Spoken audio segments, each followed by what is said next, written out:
Thank you so much for joining us for CBN NewsWatch. I'm Ephraim Graham. Ahead today, the Middle East on edge with Iran and Hezbollah set to attack Israel. And this time, Israel is prepared to strike back even harder as Iran gets more military support from Russia. The U.S. making clear it's supporting Israel's rights to defend itself. But some say the Biden administration will not allow Israel to do what is necessary to actually win its war. Here in the U.S., investors looking for a recovery in the stock market after Monday's sharp sell-off. The reason for that drop, the growing concerns of a recession. And the southeastern United States preparing for historic flooding after Hurricane Debby brings heavy rains to the region. All those stories and more ahead today, right now on CBN NewsWatch. This is CBN NewsWatch. We begin this Tuesday in the Middle East, where from Tehran to Tel Aviv, the region is anticipating an attack on Israel by both Iran and its proxies, especially Hezbollah. But as Chris Mitchell reports from Jerusalem, Israel's response is expected to be much bigger this time than it has been in the past. In Tel Aviv, CENTCOM Commander General Michael Kurilla met with Israeli Defense Minister Yoav Gallant. His mission, to oversee a coalition to defend Israel from an expected attack by Iran and its proxies. Meanwhile, in Tehran, the Secretary of Russia's Security Council met with Iran's president, who described Russia as a key and strategic ally, and said improving relations with Russia is among Iran's top foreign policy priorities. Iran's foreign minister also blamed the U.S. for supporting Israel's war against Hamas. Moreover, the U.S. should not provide Israel with arms or weapons of mass destruction.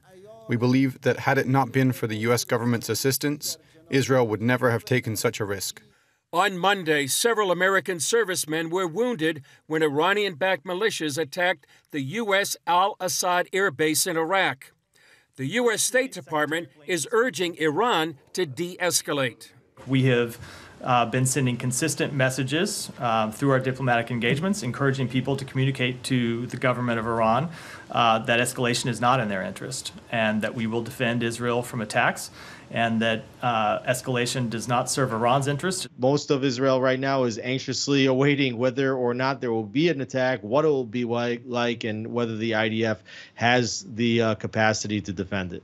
Alex Trayman, Jerusalem Bureau Chief of JNS.org, believes the U.S. is sending the wrong signal to Iran. It seems clear that the United States wants to help Israel to defend itself. It doesn't want Israel to absorb large attacks on its home front. But at the same time, they are willing to let Israel fight but not win the war. And it's giving Iran the sense that they maybe don't have a green light, but they at least have a yellow light to go ahead and attack Israel. Trayman believes the U.S. needs to send a different message. What they should be saying is, you will not attack, because if you attack, we will consider it like an attack on the United States, and we will punish you severely. Right now, there is not a very credible military threat, so there is no deterrence against Iran. In light of the peril Israel is facing now, 300 Christians from Indonesia came to pray in Jerusalem's Garden Tomb. They came to intercede for protection for the Jewish state and its people. I want to check in now with Chris for more. So, Chris, Alice Tremaine told you he believes the Biden administration is willing to allow Israel to strike back against Iran, but not actually fight as much as needed in order to win. Is that also the feeling inside the government? Certainly for some of them, from the sense that Israel is fighting with one hand tied behind its back, that it's been restrained in fighting Hamas since October 7th, a premature ceasefire, for example, so Israel wouldn't receive a decisive victory and not allow it to achieve its war goals. In April, Israel was restrained by the United States from responding to Iran's, what at the time was an unprecedented attack. So now there's a feeling a bit that Israel is a bit less restrained, but the U.S. is still preaching this de-escalation in the whole Middle East, and the goal, as they're saying, is not to lead to an all-out war. But some interpret this as appeasement here in Israel, as Alex Trayman was expressing, and they don't want Israel to allow to hit Iran directly. But by doing so, by hitting Iran directly, many people are arguing with enough force that will establish deterrence against the Islamic regime and have a a positive effect in the whole region. What do we know about the military assistance Iran is getting from Russia? Well, Ephraim, some of that is an air defense system. It's called the S-300. Also radar equipment that is to defend Iran and any of its nuclear facilities or oil facilities, from an Israeli attack. But it appears that many of the F-35s that Israel does have can avoid these systems. For example, back in April, and that was the response by Israel at that time, and they were able to hit one of those S-300 systems right close to an Iranian nuclear site. And that was a signal to Iran that we can hit almost anything in Iran if we want to. And I just wanted to add, there was an important meeting between the head of Russia's Security Council and Iran's president. They're calling for a multipolar, establishment in the region and the world. And Russia and Iran are aligning, and this is very significant development here in the Middle East. Some people call this the war within the war going on right now. A new UN report has come out on the role of the United Nations Relief and Works Agency employees potentially being involved in the October 7th attacks. How did Israel respond? Well, the Israel Foreign Ministry said it was too little, too late. They did acknowledge that at least the truth is coming out, and that proves that the allegations that Israel has been claiming for months now that about UNRWA are true. But Israel says that there are hundreds of UNRWA employees that are either with Hamas or Palestinian Islamic Jihad. Israel gave the United Nations actually a list of about 100 UNRWA employees that were part and have been part of Hamas. The UN is saying it's been just a few bad apples that need to be addressed. But Israel has been saying and is saying now, really, it's the whole tree that is rotten, and UNRWA really needs a whole change, if not being dismantled once and for all. What can you tell us about this attack that injured American military servicemen? Well, there were at least 5 that were wounded, 1 seriously, and there were 2 Katyusha rockets. Those are Russian-made rockets that fell inside the base. Yoav Gallant said this is a dangerous escalation in the region. Right now, there's about 2,500 U.S. troops in Iraq, about 900 in Syria, and could be dangerous for these servicemen and women there in harm's way, maybe in the crosshairs in case of an Iranian attack and an Israeli response that could be coming within hours or maybe days. What can you tell us about the people who have come to Israel to pray for its protection? Well, as we saw in this report, there were 300 Indonesians at the Garden Tomb yesterday. I talked earlier today for the people there at the Garden Tomb, and they said it was a powerful service and a huge encouragement that they would come. They came despite a number of obstacles, some of their flights being delayed or canceled to get here, but they persevered, and they wanted to actually be here on the ground to pray for Israel, for the peace of Jerusalem. And over the last several months, we've met a number of other people, sometimes smaller groups, sometimes just couples that come here and they want to pray over the land during the war. And when that happens, when they meet Israelis and they explain to many of the Israelis here that they simply coming to pray and stand with Israel, many times these Israelis will cry and just such an encouragement for them. And so many people are encouraging people to pray for Israel, as Gordon did yesterday on the 700 Club, and has been consistently encouraging people to pray for the peace of Jerusalem. Indeed, hearts touching hearts. What do you have today on Jerusalem Dateline? Well, really, it's a program to help people understand what's going on, and that's what the sons of Issachar did in the Bible, to understand the time. So to help understand what's a very chaotic time, we have military and spiritual analysis with Chuck Holton. We have more political and geopolitical analysis with Alex Trayman, we saw in our report, and also Michael Oren, a former Israeli ambassador to the U.S. He's up on the northern border. And also we'll have a story you don't hear very often. It's a Druze IDF officer explaining how Israel goes out of its way, in many ways, to protect civilians during this war. All right, Chris Mitchell from Jerusalem, thank you always for your insight. Stay safe and know that we back here continue to pray for you and our team there on the ground in Israel. I want to remind you at home you can get the latest from Jerusalem Dateline. You heard Chris give the preview. Tonight on the CBN News Channel, it begins at 8 Eastern. You can also watch it on the CBN News app, or you can find it on YouTube. Coming up, a tale of two storms as people in the southeast of the United States are bracing for major flooding after Hurricane Debby brings heavy rains, while the stock market is hoping to start its recovery from the storm of selling off that was left hit the last few days. We're going to have those stories for you when we come back.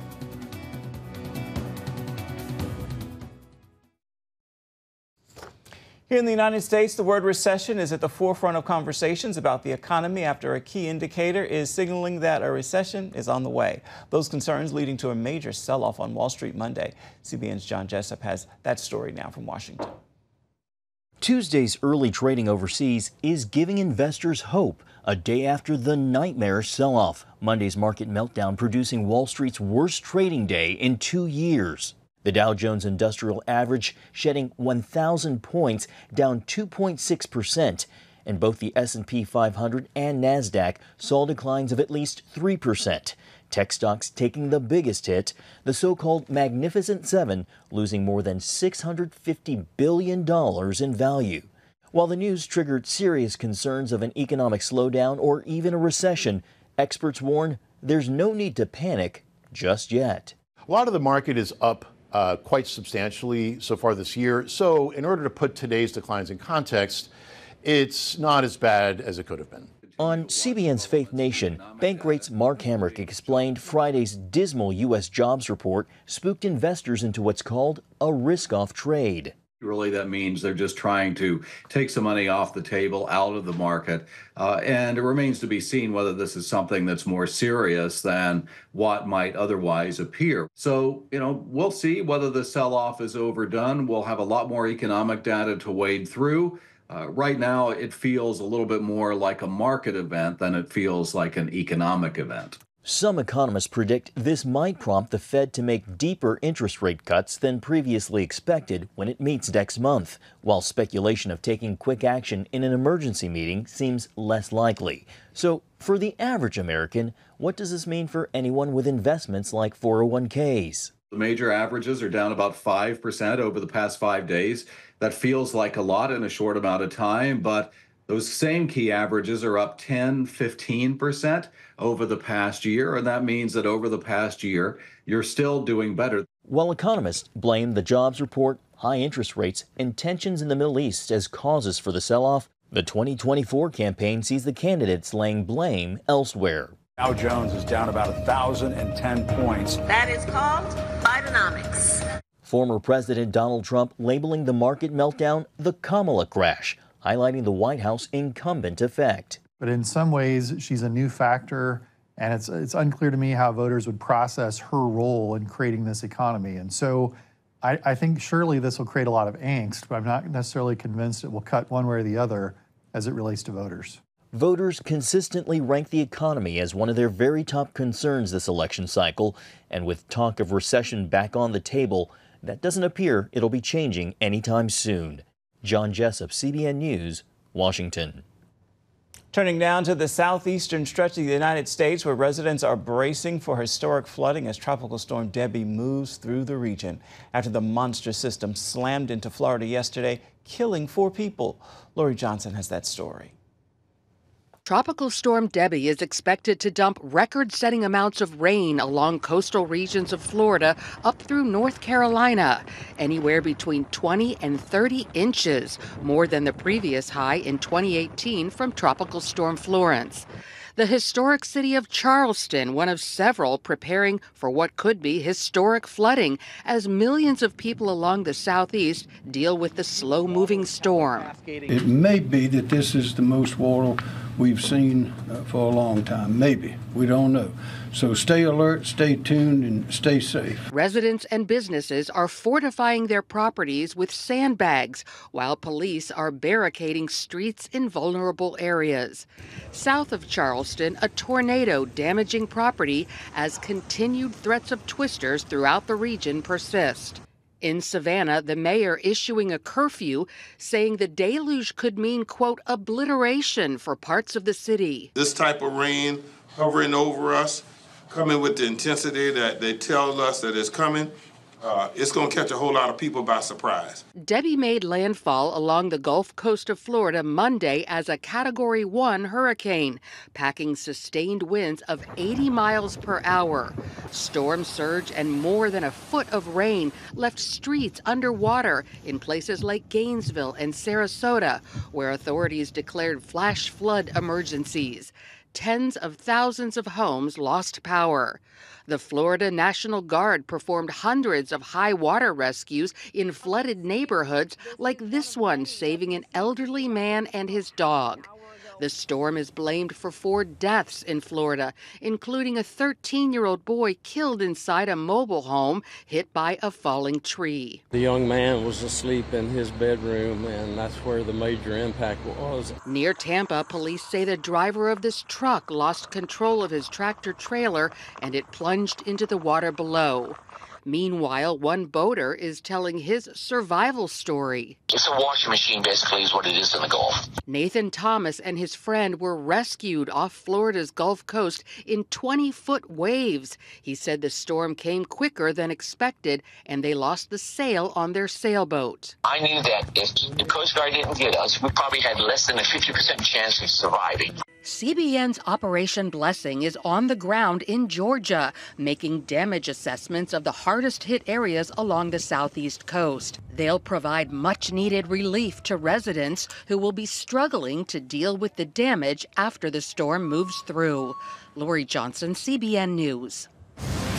Still ahead, churches and ministries in a legal fight over zoning laws and their desire to help the homeless. We're going to have that story for you. It's coming up right here on CBN NewsWatch. Right after this.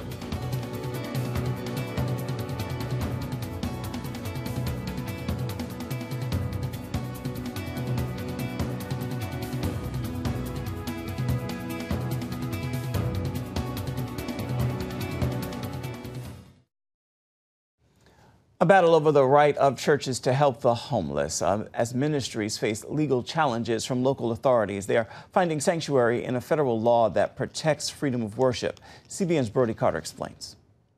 Local authorities are threatening churches and nonprofits with fines and other legal action, accusing them of violating zoning laws and local ordinances by housing and feeding homeless people. About 6 years ago, we started using trailers on the backside of our property, 2 trailers on the backside of our property to help those that are struggling in our community. For several years, the Rock Church in Castle Rock, Colorado provided shelter to people experiencing homelessness in an RV and trailer behind the church. The church's ministries also include food distribution, job training, financial assistance, and other efforts to help them transition into long-term solutions. However, at least one neighbor isn't comfortable with the location of the temporary shelters. Without any access to basic locations of groceries, work, I don't feel like this is the right place for it.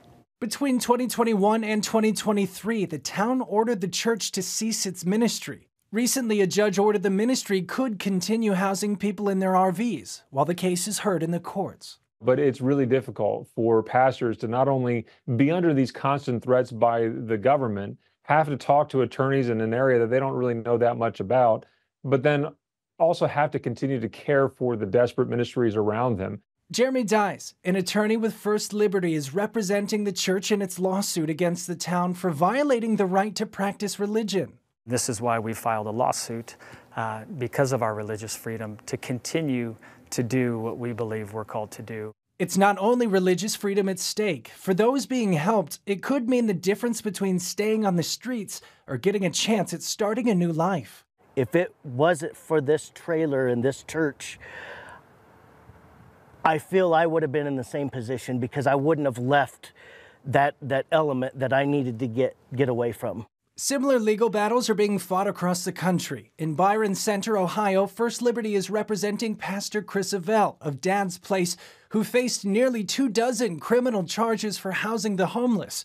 Those charges have since dropped. And in California, a federal judge gave Micah's Way a favorable ruling protecting their outreach efforts. All of them are united under one theme, that The towns and the cities simply don't want that religious ministry occurring in their neck of the woods and want to push them to the margins of their community, if not shut them down altogether. Jeremy says the saving grace is a federal law called the Religious Land Use and Institutionalized Persons Act, which protects religious institutions from discriminatory zoning laws and other land use regulations that are used to restrict religious exercise. Rather than punishing these pastors, cities should be encouraging them and praising them for their good efforts. Instead, Jeremy sees this struggle becoming more commonplace. The outcome of these legal battles will have significant implications for religious freedom and community outreach nationwide. Brody Carter, CBN News. Coming up, another sign God is still at work in the world today as 2,000 people are baptized in California. We're going to bring you the story when we come back.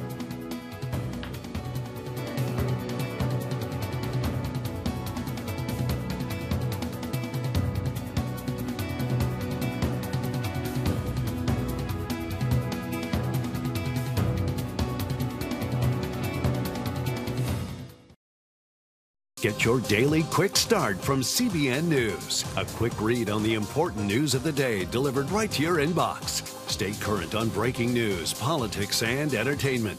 Go to quickstart.news and subscribe today. And welcome back. Another sign, the nationwide movement of God that started at Asbury University last year is still underway. Evangelist Greg Laurie and his team baptized 2,000 people at Pirate Cove, California recently. The event comes after Laurie's last Harvest Crusade in Anaheim, California. 50,000 people filled Angel Stadium and 3,500 came forward to put their faith in Jesus Christ. Another 1,500 prayed online. Time now for your Tuesday Tweetable, and today I want to share this message with you in hopes that you will post tag tweet and share it with those in your circles of influence. God is good, and He's working out all things together for your good. If you're experiencing any circumstance that is not good, take heart. God is not done. With that word, I encourage you to make this a terrific Tuesday. It may seem impossible, but man's impossibility is God's possibility. That will do it for this edition of CBN NewsWatch. You can always find more of our news programs on the CBN News channel at any time. You can also find them online. That is cbnnews.com. Take a moment. Let us know what you think about the stories you've seen here today or any day. You can email us, newswatch@cbn.com. You can also reach out and touch us on Facebook, Instagram, and X, which is formerly known as Twitter, of course. We'll see you back here same time tomorrow. Goodbye and God bless.